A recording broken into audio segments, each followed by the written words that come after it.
Kambag'allikdan farovonlik sari dasturiga asosan 2025-yilda 10.080 ta oilani, ya'ni 46.170 nafar aholiga ko'mak berish orqali viloyatda kambag'allik darajasini 11,3% dan 7,4% ga pasaytirish. Assalomu alaykum. Bu shunchaki raqamlar emas, balki raqamlarga nazar loyihamizda O'zbekiston Respublikasi Prezidentining 2024-yil 23-sentyabrdagi 330-sonli qaroriga muvofiq Sirdaryo viloyatida aholini kambag'allikdan chiqarishning ikkinchi bosqichida amalga oshirilgan ishlarga nazar solamiz.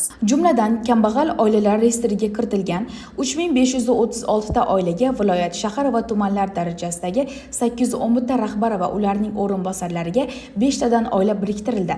Ya'ni 773 ta oila viloyat tashkilot rahbari va o'rinbosarlariga, 2768 ta oila shahar va tuman tashkilotlari rahbari va o'rinbosarlariga to'g'ri keladi.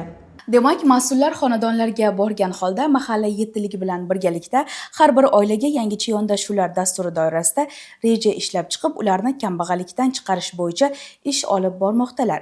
Natijada kambag'allikdan farovonlik sari dasturi doirasida joriy yilda 12.200 ta oila yoki 52.000 aholi kambag'allikdan chiqarishga qaratilgan xizmatlar bilan qamrab olindi. Bu haqida batafsil ma'lumot olish uchun viloyat kambag'allikni qisqartirish va bandlik boshqarmasi sho'ba mudiri Mansur Sangirovga yuzlanamiz. Sirdaryo viloyatida joriy yil boshida kambag'allik darajasi 11,3% edi. Hozirgi kunga kelib amaliy chora-tadbirlar natijasida bu ko'rsatkich 4% ga, ishsizlik darajasi esa 5,9% dan 4,5% ga chiqishga erishildi. Bunda kambag'al oilalarning 9.000 nafari a'zolari doimiy ishga joylashtirildi. 4.000 nafari kredit, suvda, subsidiya mablag'lari ajratildi. 7.000 nafari tadbirkorlikka jalb qilindi. 1.042 nafari kasblar va tadbirkorlikka jalb qilindi, o'qitildi.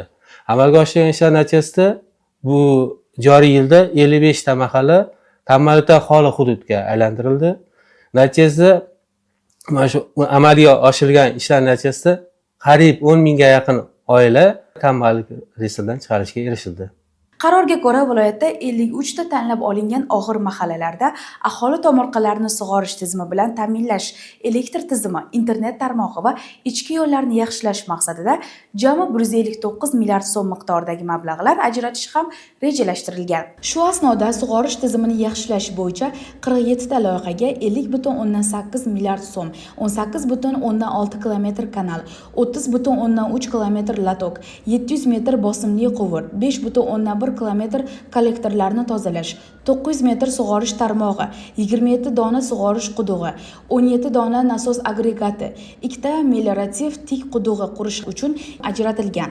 Kambag'allikdan farovonlik sari dasturi doirasida 52,8 milliard so'm mablag'lar ajratilishi hisobiga 47 ta og'ir mahallalardagi 24,3 ming xonadonlarning 2,8 ming gektar tomorqa yerlarini sug'orish masalasi hal etildi. Yuqorida ta'kidlanganimizdek, bular shunchaki raqamlar emas, har biri maqsadli bajarilgan chora-tadbirlar natijasi. Viloyat bo'yicha kambag'allikni qisqartirish va bandlik tizimida yana boshqa yo'nalishlarda amalga oshirilgan ishlar bilan kelgusida to'xtalib o'tamiz. Bizni kuzatishda davom eting.